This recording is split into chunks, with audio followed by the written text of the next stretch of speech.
On continue notre cours. Après avoir déduit que le mouvement de la planète autour du Soleil est un mouvement de rotation uniforme et de vitesse, la racine carrée de G multipliée par la masse du Soleil sur R, je vais exploiter ce résultat parce que normalement ce cours-là il est basé sur cette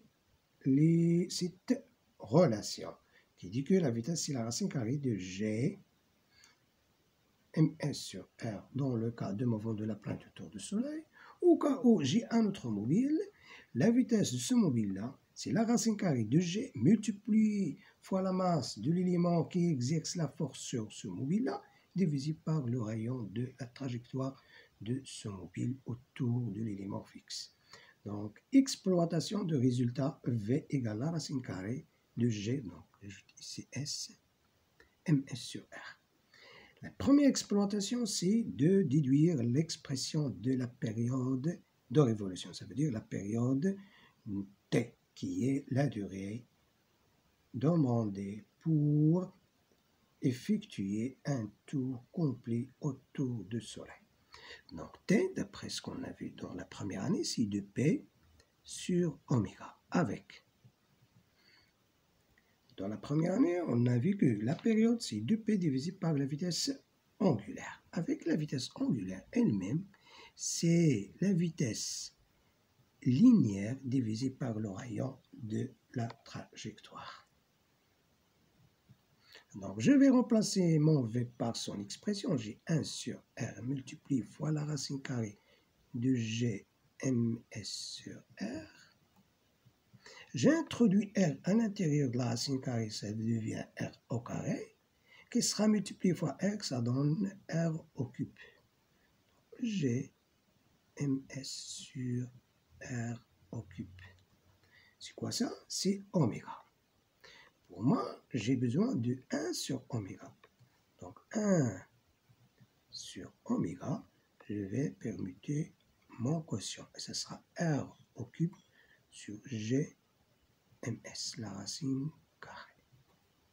Maintenant, j'ai 1 sur oméga. Pour avoir t, je n'ai qu'à le multiplier fois 2p. Donc t qui est égal à 2p multiplié fois 1 sur oméga, t sera 2p 1 sur oméga. Le voilà, la racine carrée de r cube sur g ms. Donc la durée d'un tour complet au cours du mouvement de la planète autour du Soleil sera 2p multiplié fois la racine au cube fois le rayon au cube de la trajectoire de la planète autour du Soleil divisé par G et la masse du Soleil, bien évidemment la racine carrée. Maintenant, je vais passer pour voir autre chose. Maintenant, je vais passer pour faire la vérification de la troisième loi de Kepler qui dit que T au carré sur A au cube est une constante. J'ai déjà T qui est égal, d'après le titre précédent, T au carré sur R au cube sur G ms. Je vais mettre le tout au carré. Ça donne T au carré, 4P au carré, R au cube sur GMS. Je passe R au cube en bas de T au carré. Ça donne T au carré sur R au cube égale 4P au carré sur GMS. Donc voilà, T au carré divisé par R au cube.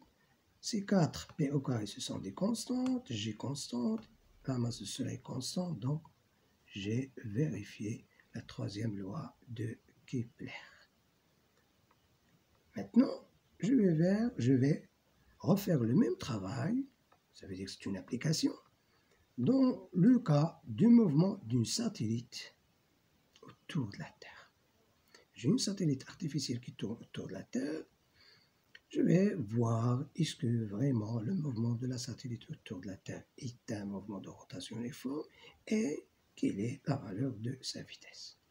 Donc, système étudié, donc voilà la Terre, voilà le vecteur unitaire TS qui appartient au référentiel terrestre qui s'appelle géocentrique. Voilà la force exercée par la Terre sur la satellite. Voilà la distance qui existe entre le centre de la Terre et le centre de la satellite.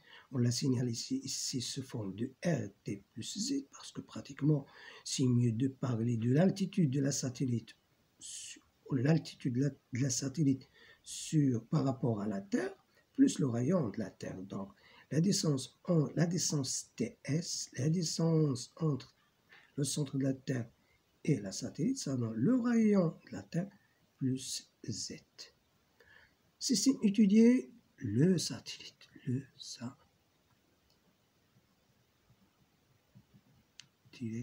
S.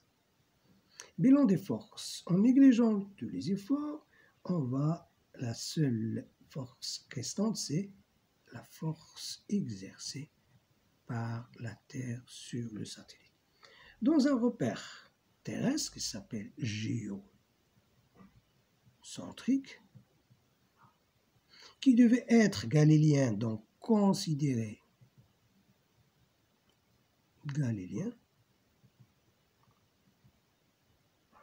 en appliquant la deuxième loi de Newton qui dit que la somme de vecteurs force exercée sur le satellite égale sa masse multipliée fois son accélération, automatiquement, ça donne moins f de t sur s multiplié fois le vecteur UTS égale la masse du satellite multiplié fois son accélération. Le mouvement du satellite est un mouvement circulaire, donc je passe pour travailler dans la base freinée. Voilà mon vecteur unitaire n. Je considère le mouvement dans ce sens-là, ce sera t. Et voilà dans les cœurs. F de t sur s multiplié fois le vecteur unitaire n égale AMS ANN plus ATT. Projetant mon équation sur l'axe t, ça donne AT égale à 0.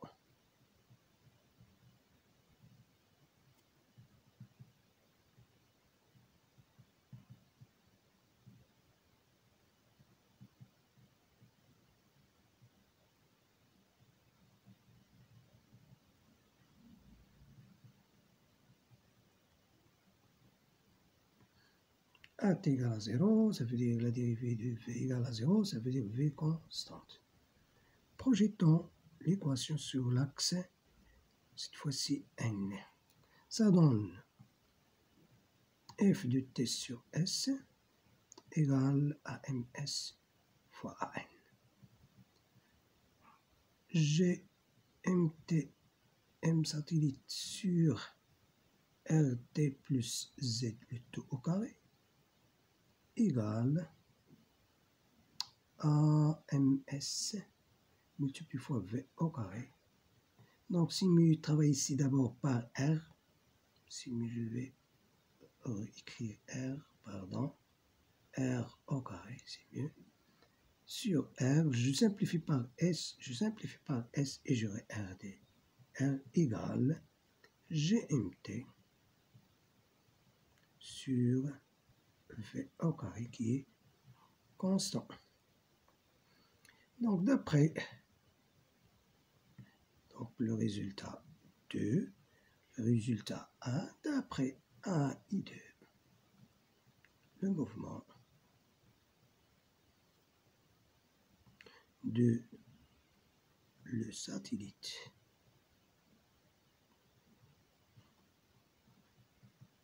S autour de la Terre est un mouvement